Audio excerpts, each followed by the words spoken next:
For some reason, YouTube had taken away 5 of my Justice for Naziah videos, and I do know that one of those was of her father, real life interviews in Detroit, Michigan. I was using some clips from that, and I know that's not the reason why they took those videos away, because I have other videos without no clips in it. They just took them away. So I did this one with more information in it than the first one, and I don't know how long it's going to stay up. But anyway, here it goes. So, Murvin Jennings. He was in the hospital with heart problems when the police had got in touch with him about Naziah missing. And he would go into vivid details about how Naziah's living condition came to be when she was born. Now, the interview is on 7 Mile, Mark D, if you want to listen to the video and the interview in its entirety, and you want to hear it out of Murvin's mouth. I will put the link in the description box just to make it easier. So I will try to add up some of what the interview was saying, and trust and believe it was a humdinger. And for those of you, in case you missed it, here it goes, all right? So Murvin would meet Lady, and that is Kenyatta, whose nickname is Lady, okay? And he calls her Chantel, but we're going to stick to Lady. That's what we're going to stick to throughout this interview. So they met working. I think they did something dealing with drywalling, and he said she was really good at that. And she already had a son by the time they met, and that would be Very. Okay, so pause. So this debunks the rumors that, Lady was found in a crack house pregnant with Very. So this debunks all the rumors, because if that's the case, she was 11 years old in this crack house, that would mean that Lady today is 29 or 30, and we know that that's not true. So see how easy some of this stuff can be debunked if people just use common sense. But, and one more thing. Remember, we also heard that Annette was 11 when she had her first baby. Now, I can't debunk that because I know she has multiple kids, and I'm not quite sure all the children's names, let alone their ages, but I can safely say that if they're talking about Very, no, that was the only 2 kids I believe that she had, and everything that came out, right? So those are the only 2 kids that Lady has had, was Very and Naziah. Okay, so Murvin and Lady, they were working together. They did something dealing with drywall, and he said she was a really cool person. He was married now. He was married, but he still had an interest in Lady. Okay, he liked the fact that she was bisexual. She did a little coke on the side. She was a party girl, and he liked that. And he denied doing any kind of hardcore drugs, but he does admit to being a very heavy drinker. He says that on several occasions he drank a lot. So they ended up sleeping together. Now, when Naziah was born, Murvin and Lady gave custody to Annette. Okay, so pause. Murvin thought that Annette was a God-fearing woman and that his daughter was in good hands. He didn't know that most of Annette's children, including Lady, had ran away. He also said he didn't know that Lady was adopted and to be one of Annette's sister's children. Now, I had never heard that. Never. Now, looking at pictures, Lady just seems so different from the other family members. That's not meaning. That's just something I thought in my head. I don't know if that's true or not, but this is what he said in this interview now. That Lady was an adopted daughter. Okay? So I thought about that for a second. Okay, so Murvin said he, of course, did not want his wife to find out that he fathered a child outside of the marriage. So he did go, because he wants to be honorable with this, he did go and put himself on child support. He didn't know that the state was going to come to his house, and that's when his wife would find out about his infidelities. Wow, right? She found out like that. And that's when they had to have a talk that he had, fathered a child outside their relationship. Whatever they talked about, okay, um, they continued to still stay with each other in their marriage. So Marvin and his wife, they even discussed maybe one day getting Naziah and raising her. But that there's steps to this. You can't just go back in and say, look, I want my kid. So what he was doing was just trying to remain in her life. He would continuously pay his child support. He would bring her clothing. He would bring her bikes, bring her whatever she needed, whenever she needed it, and the child support. So he was going to always, pretty much stick around.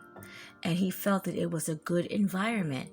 Every time he came over, Annette was cooking. The house was immaculate. She always seemed to be in good spirits. Naziah was always happy, clean, fed. He couldn't ask for anything else. And everything's out in the open. Everything. So couldn't ask for anything else. So Annette discussed, that Naziah had went missing, and they were talking about it. But she assured him Naziah did not run away. Lady came from Ohio to help pass out these flyers. Even though Lady wasn't doing too good, and he just left it at that. We all know that Lady has a habit now. But whatever was going on with Lady, she made sure she got to Detroit to, help and assist with trying to track down her daughter. Now, let me pause right there for a quick second. So, Murvin was in and out the hospital, okay, with heart problems. And one of the times he went in, he lost his phone. He's in there for a good amount of time. They're not worried about no phone bill, you know what I mean? He lost contact because then when he finally got out and, he went to the house that he knew Annette to be at, they had moved. And he lost contact with him, just as simple as that. It can easily happen. But yet, he's still paying that child support though. Okay, so again, Lady comes down to help pass out flyers to try to find her missing daughter. And Murvin said whenever he would call Annette, she always seemed to be tired, you know what I mean? So he was just shocked by everything that was happening. This was probably like the first several weeks that Naziah had went missing. He was shocked to be finding out what he was finding out. And I can imagine it was a lot being said right there in Detroit, like it is right now, through social media. But he just was shocked to find out everything he was hearing. And he said at this time, all he knew was the twins, right? Marquita and Shannon. That's all he knew. He didn't know really anybody else in the family.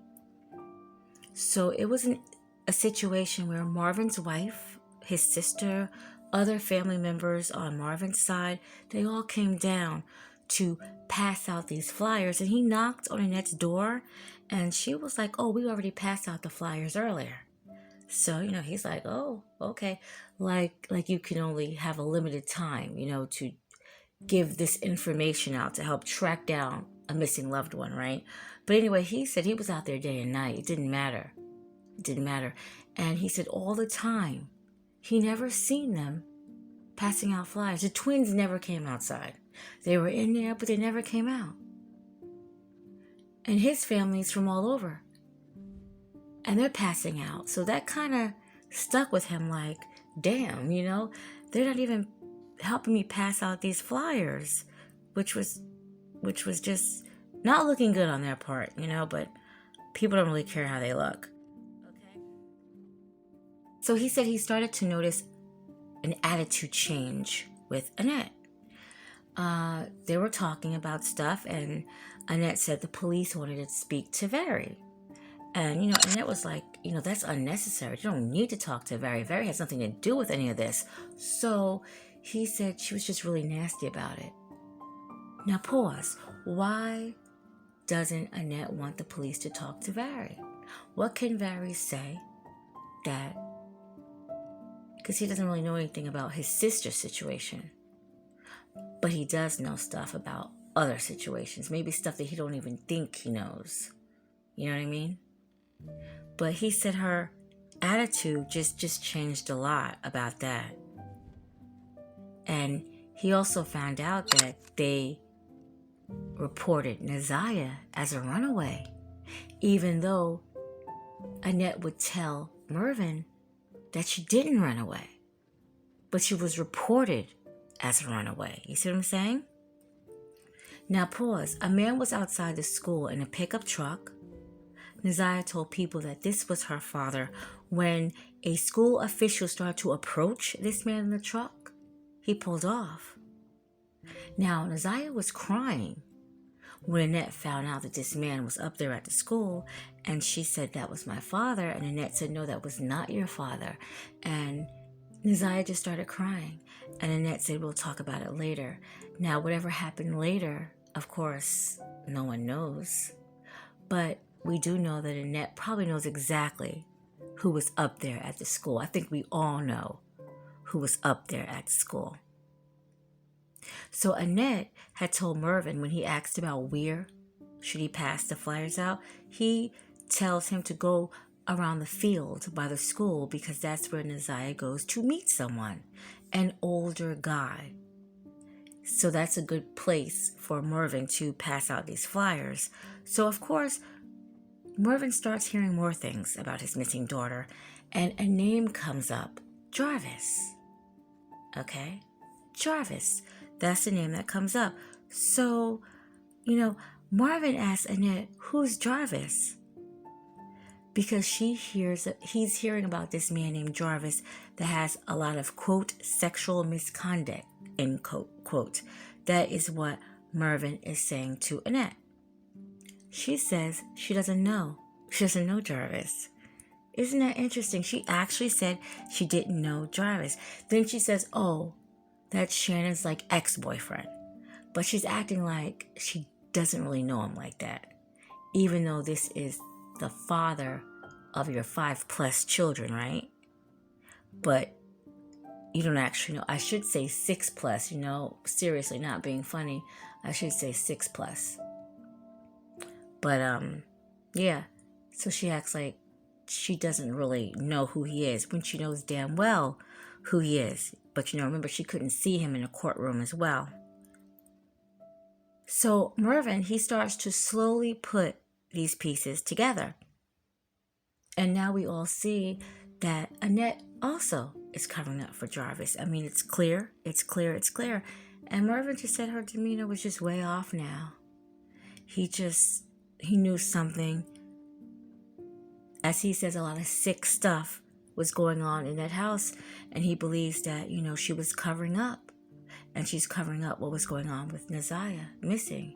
So yeah, he really believed that she was hiding stuff.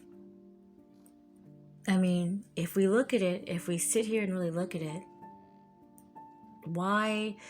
I mean, people can't even pretend. You can't go out there and pass out flyers. No, because that's a physical thing, right? You'd rather just sit in the house. But you can't, and just, ask people to share it online, using your phone. Oh, could you share this? No, you need to get out there and talk to people. But he kind of figured, something wasn't right. Something was definitely going on with them not even wanting to come and help. And then the fact that he just kept catching Annette in so many lies. Like she would look at him and say, oh no, she would never run away from home. But you go fill out a whole police report that you did run away. So yeah, he kept catching her. And it's sad because, he would end up passing away not knowing what happened to Naziah. We're still trying to figure out exactly what happened to her and where is she. And unfortunately, he passed away believing that he failed her. But he was trying to make up for it. I would tell him better late than never. She knew who you was. You were paying for it. You did a lot than most men would do. I want to say most parents, because there's a lot of women out there that are deadbeats too. So, you did a lot by continuous your child support since she was born. You put yourself on it. You felt that you would have a better life at the time. And then you and your wife were thinking about getting her. And, you had health issues to handle first. And even, with you leaving the hospital, not supposed to, nurses calling you, telling you to get back here, you're still out there putting your life at risk to try to find your daughter. So better late than never. I think that, he tried at the end. So hopefully when he left this world, even though he didn't know what happened to her, he had an idea, but he didn't really know to the fullest, because we still don't really know. We have an idea though.